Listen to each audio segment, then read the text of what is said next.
بسم اللہ الرحمن الرحیم۔ السلام علیکم 8 کلاس، امید ہے آپ سب بخیر و عافیت ہوں گے۔ آج ہم پڑھیں گے سبق خواتین کا مقام اور ان کے حقوق۔ عزیز طلبہ، اس سبق کو پڑھنے کے تدریسی مقاصد یہ ہیں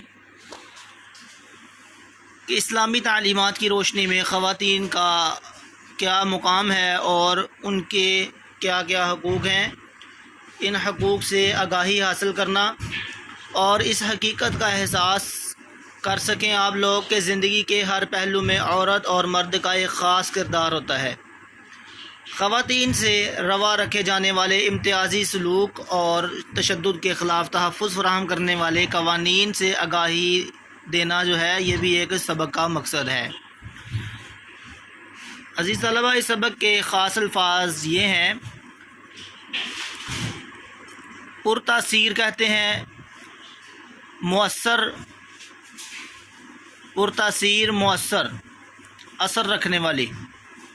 جلی حروف، واضح روشنائی سے لکھے ہوئے حروف، ایک معنی اس کا ہے واضح روشنائی سے لکھے ہوئے حروف، یا واضح تحریر بھی کہہ سکتے ہیں۔ جلی حروف، واضح تحریر۔ مدلل کہتے ہیں دلیل کے ساتھ۔ تکریم، عزت۔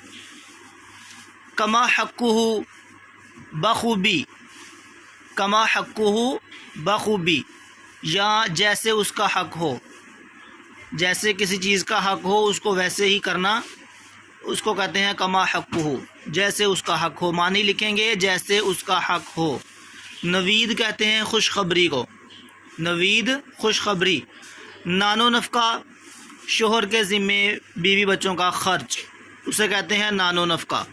حجاز، عرب کی سرزمین۔ شاعر مشرق، مشرق کے شاعر یعنی علامہ محمد اقبال۔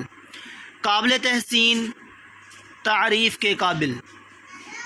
عائلی کہتے ہیں گھریلو یا خاندانی، گھریلو کو کہتے ہیں عائلی۔ عدم تشدد، تشدد کا نہ ہونا، عدم تشدد، تشدد کا نہ ہونا۔